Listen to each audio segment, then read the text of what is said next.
Hello students, आज हम next exercise करेंगे B exercise. First example, forces 2p5q 3 kilogram weight act along the line ABCA ADAE ये forces given है। जो to force act हो रही है, किस अलोंग एक्ट हो रही है? AB की तरफ, यानी ये AB उसी डायरेक्शन में ही AB लगाना है। टू इस तरफ जा रही है A to B, तो एरो AB की तरफ ही लगाना है। जो सेकंड फोर्स है P, वो आ रही है CA की तरफ, तो CA की तरफ है तो C to A जाना है इस डायरेक्शन की तरफ, यानी एरो जो होगा वो इस तरफ होगा, CA की तरफ।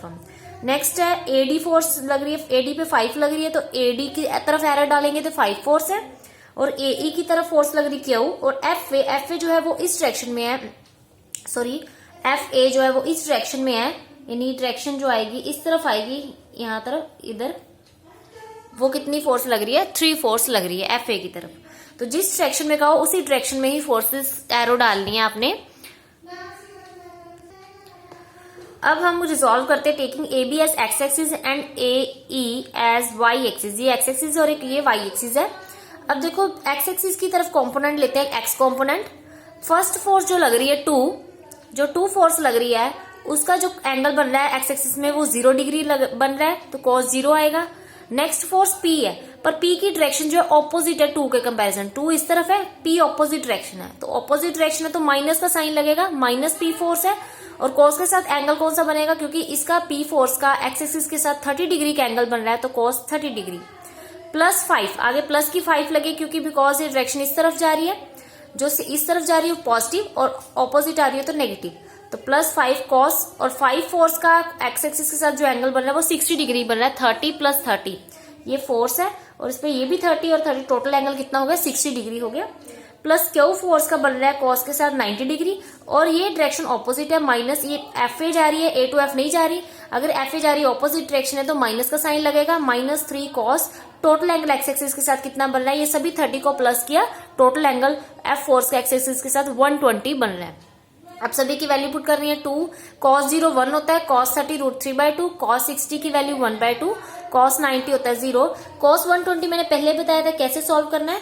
120 को हम लिखेंगे 180 माइनस 60, तो cos 180 माइनस थीटा कितना होता है?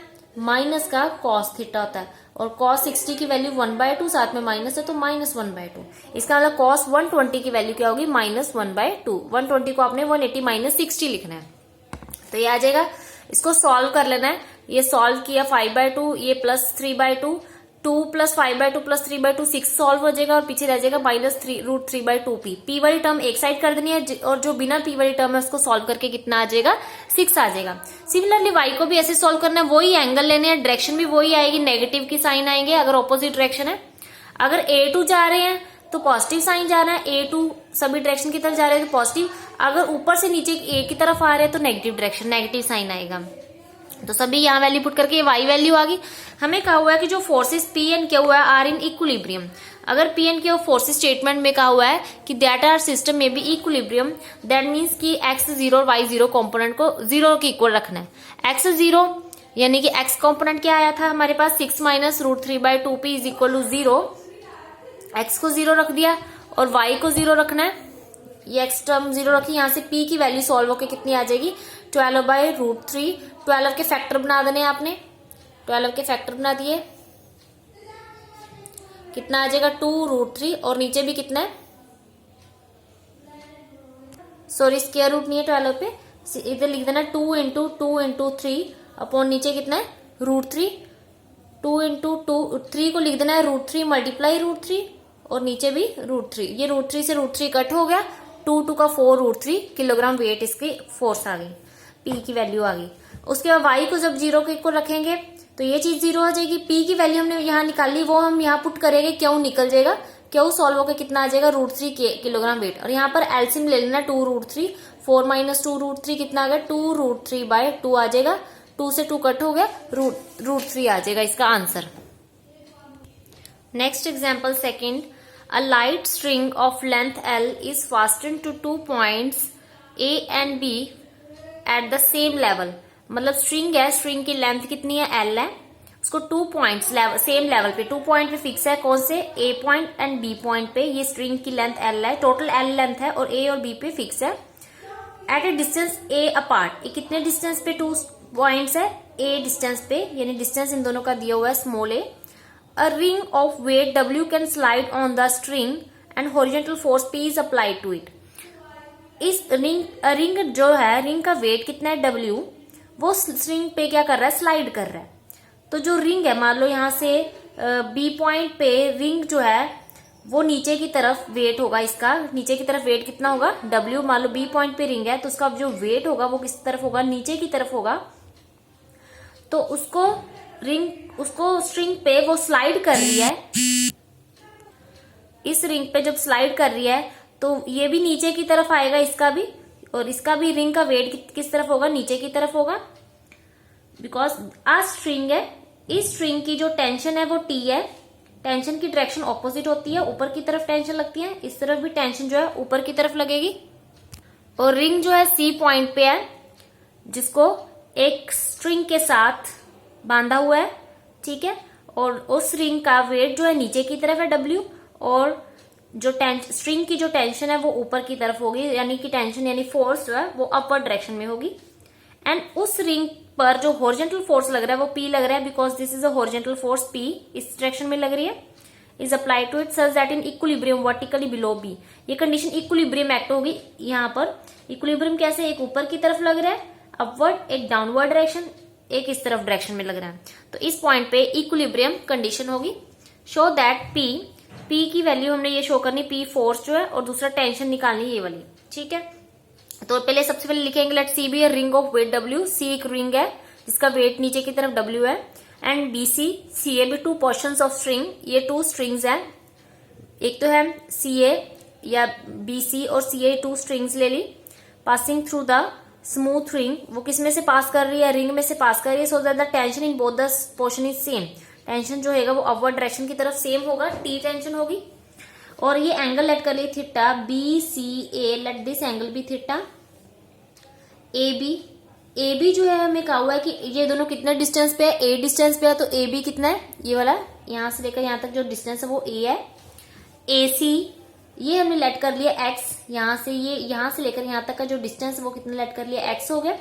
अब ये बी सी निकालना है, तो बी सी क्या होगा, टोटल स्ट्रिंग की जो लेंथ है, टोटल स्ट्रिंग की लेंथ क्या एल, एल में से ये एक्स माइनस करेंगे, ये कितना आ जाएगा एल माइनस एक्स आ जाएगा, यहां से लेकर यहां तक। क्योंकि टोटल जो स्ट्रिंग की लेंथ है उसमें से अगर ये स्ट्रिंग माइनस कर दी जाए, दो स्ट्रिंग्स है एक ये और ये, टोटल एल है, एल में से ये एक स्ट्रिंग पार्ट माइनस कर दिया जाए, बाकी कितना रह जाएगा, इतना पार्ट जो रह जाएगा वो एल माइनस एक्स रह जाएगा। अब ये राइट एंगल ट्रायंगल बन रही है, 90 डिग्री के एंगल बन रहा है, तो पाइथागोरस थ्योरम लगाएंगे, H square is equal to P square plus B square. ये हाइपोटेन्यूज है, बिकॉज 90 डिग्री के सामने वाली ये साइड हाइपोटेन्यूज होती है। A C square is equal to A B square plus B C square. जो ए बी है, ए बी की वैल्यू ए है, ए पुट करेंगे, बी सी कितना है एल माइनस एक्स का होल स्क्वायर, और ए सी कितना है एक्स का स्क्वायर। यहाँ होल स्क्वायर का फॉर्मूला लगाया, ए माइनस बी का whole square L square plus X square minus 2lx is equal to X square. ये एक्स स्क्वायर से एक्स स्क्वायर कट हो गया, A square plus L square is equal to 2lx आ गया। यहाँ से X की वैल्यू कितनी आ गई, A square plus L square divide by 2l। ये एक्स की वैल्यू आई है, अब निकालनी हमने एल माइनस एक्स की वैल्यू। डायग्राम में देखो इसकी वैल्यू निकालनी है एल माइनस एक्स, तो एल तो वैसे ही रखा, एक्स की वैल्यू पुट कर देनी ये वाली, एलसीएम ले लिया 2l square minus A square minus L square, ये आ जाएगा L square minus A square by 2l। ये एल माइनस एक्स की वैल्यू आ गई। साइन और कॉस थीटा कैसे निकाल लेंगे, साइन थीटा होता है परपेंडिकुलर अपॉन हाइपोटेन्यूज।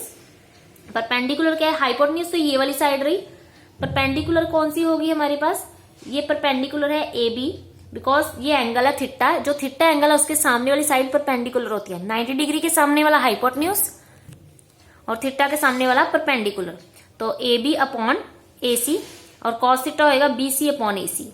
तो ए बी कितना है, ए बी हमने निकाला हुआ है, ए बी है ए और ए सी है L minus X, L minus X निकाला हुआ है, कितना निकाला है L square minus A square by 2l, sorry A C hypotenuse, A C की वैल्यू एक्स की वैल्यू ये निकाली हुई है A square plus L square by 2l। तो नीचे ए सी है तो इसका रेसिप्रोकल करेंगे, 2l ऊपर आ जाएगा, नीचे क्या आ जाएगा ए स्क्वायर प्लस एल स्क्वायर, और ए बी ए है, ए बीच में रख देना है, ए बी की वैल्यू ए सी की वैल्यू है A square plus L square upon 2l ऊपर चला जाएगा, यानी इसका रेसिप्रोकल लिखा है, ये नीचे आ जाएगा, ये ऊपर चला जाएगा।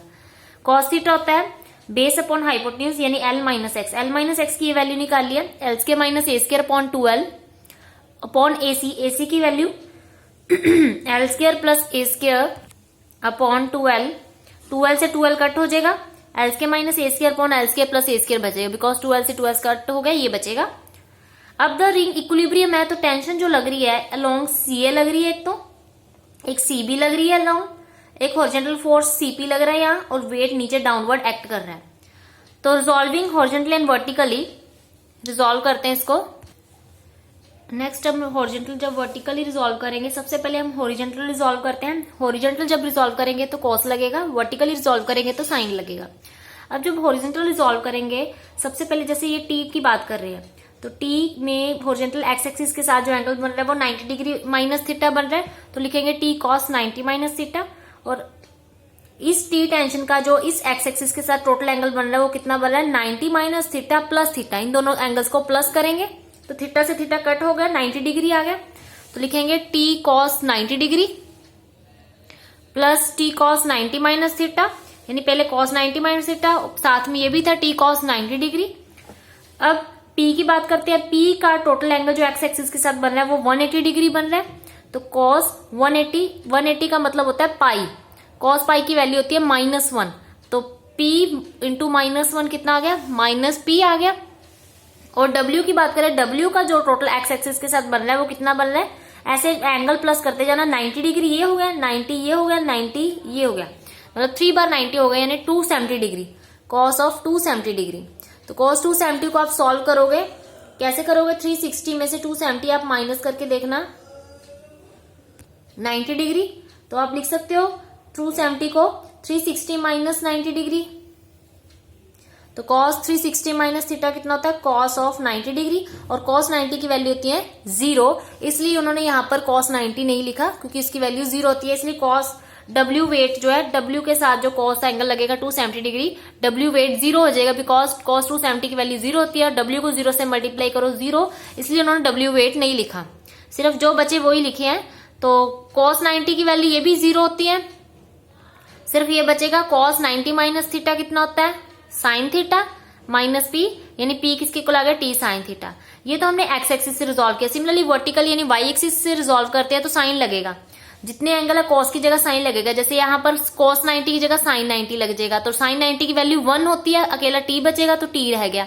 साइन 90 माइनस थीटा कितना होता है, कॉस थीटा, तो कॉस थीटा लिख दिया, ठीक है। अब पी के साथ जो एंगल बन रहा है वो ये टोटल ये बन रहा है 180 डिग्री, और साइन 180 की वैल्यू 0 होती है, 180 मीन्स पाई, साइन पाई 2 पाई 3 पाई सारे क्या होते हैं 0 होती है, इसलिए पी फोर्स नहीं लिखेंगे, यहाँ W लिखेंगे, बिकॉज W साइन 270 की वैल्यू जो होती है ना, 270 को हमने लिखा था 360 माइनस 90, और वो क्या आना था, W साइन 360 माइनस 90 जो होता है साइन माइनस साइन थीटा होता है, तो माइनस साइन 90 हो गया, माइनस W साइन 90 की वैल्यू 1 होती है, सिर्फ माइनस W बचेगा, इसलिए यहाँ पर माइनस W लिख दिया।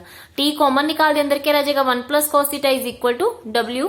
यहाँ पर हम कॉस थीटा की वैल्यू पुट करेंगे, कॉस थीटा के L square minus A square upon L square plus A square, यहाँ वैल्यू पुट करके सॉल्व करेंगे, और यहाँ पर हम साइन थीटा की वैल्यू पुट करेंगे, P निकल जाएगा। हमने P और T फाइंड करना है, बस कॉस और साइन की वैल्यू पुट करनी है, P और T आ जाएगा, ये वाला जो प्रूव करना है, बस वैल्यू पुट करके सिंपल कैलकुलेशंस की हुई एलसीएम वगैरह लेके ये टी आ जाएगा, और पी वहां पीछे पी पुट करके साइन थीटा की वैल्यू पुट करके पी आ जाएगा, मतलब सिंपल सॉल्व कर गया हुआ है, ये आंसर आ जाएगा।